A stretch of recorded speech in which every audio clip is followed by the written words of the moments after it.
Hello everyone, welcome to K Guru academy. இந்த வீடியோவில் நம்ம பார்க்க போகிறது TNPSC weekly test practice question பார்க்க போகிறோம். அதில் மார்ச் மந்த்துக்கான 4th வீக்குக்கான கொஷின்ஸ். ஓகேவா? ஸோ இந்த கொஷின்ஸ் பார்த்தீங்க அப்படின்னா டோட்டலாக வந்துட்டு ஒரு 10 கொஷின். அந்த 10 கொஷினும் வந்துட்டு புள்ளியியல் மற்றும் நிகழ்தகவு ஸ்டாட்டிஸ்டிக்ஸ் ப்ராபபிலிட்டி இருக்கு இல்லையா, அந்த டாபிக் பேஸ் பண்ணி இருக்க போது.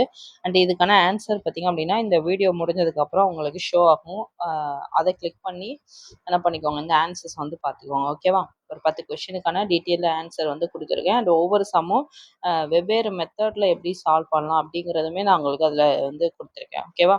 ஸோ இப்போ அந்த வீடியோ வந்து இந்த வீடியோ முடியும் பொழுது உங்களுக்கு ஷோ ஆகும். நீங்கள் கிளிக் பண்ணி பார்த்துக்கோங்க.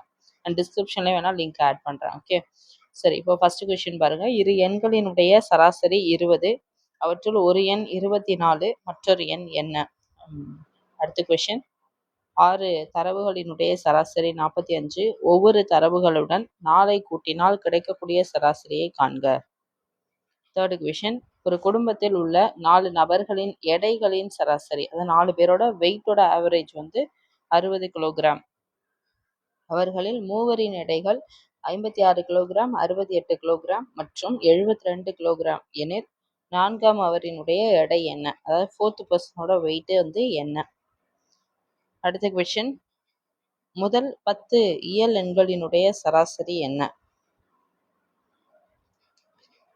15 புத்தகங்களினுடைய சராசரி விற்பனை விலை ரூபாய் 235 எனில் மொத்த விற்பனை விலை என்ன? ஆறாவது கொஷின். 10 மதிப்புகளின் கூட்டு சராசரி 22 என கண்டறியப்பட்டுள்ளது.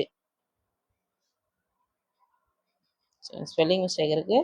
கண்டறியப்பட்டுள்ளது. மேலும் ஒரு புதிய மதிப்பு 44ஐ அந்த மதிப்புகளுடன் சேர்த்தால் புதிய சராசரி என்னவாக இருக்கும்? அடுத்த கொஷின். 25 மாணவர்களினுடைய சராசரி மதிப்பெண் 78.4. இங்கு 96 என்ற மதிப்பானது 69 என தவறுதலாக வாசிக்கப்பட்டது. கண்டறியப்பட்டது எனில், அதாவது தப்பா என்ட்ரு பண்ணியிருக்காங்கிறத ஃபைன் பண்ணிட்டாங்க அப்படின்னும் பொழுது சரியான மதிப்பெண்களை கொண்டு சராசரி என்ன அப்படிங்கிறத கண்டுபிடிங்க. அடுத்த கொஷின். கீழ்கண்ட பரவலின் சராசரி 20.2 எனில் பியினுடைய மதிப்பு என்ன? மதிப்பெண்கள் வந்து இந்த காலம்ல கொடுத்துருக்காங்க. மாணவர்களினுடைய எண்ணிக்கை இந்த காலம்ல இருக்கு. ஸோ இப்போ 10, 15, 20, 25, 30, அதாவது 10 மதிப்பெண்கள் வந்து 6 மாணவர்கள் வாங்கியிருக்காங்க. 15 மதிப்பெண்கள் 8 மாணவர்கள், 20 மதிப்பெண்கள் நமக்கு தெரியாது, தான் கண்டுபிடிக்க போகிறோம். 25 மதிப்பெண்கள் 10 மாணவர்கள், 30 மதிப்பெண்கள் 6 மாணவர்கள். ஸோ இப்போ இந்த நம்பர்ஸ் கொடுத்துருக்காங்க. இதில் இந்த பி வேல்யூவை நம்ம கண்டுபிடிக்கணும். எதையோ யூஸ் பண்ணினா அந்த சராசரி வேல்யூவை யூஸ் பண்ணி. அடுத்த கொஷின். தரவுகளினுடைய இது கொடுத்துருக்காங்க இல்லையா, இந்த தரவு, அதாவது டேட்டாஸ், இந்த டேட்டாஸ்க்கான இடைநிலை அளவு கண்டுபிடிக்கணும். தரவுகள் 12, 14, 23, 25, 34, 11, 42, 45, 32, 22, 44. இதனுடைய இடைநிலை அளவு என்ன? இந்த லாஸ்ட் கொஷின்.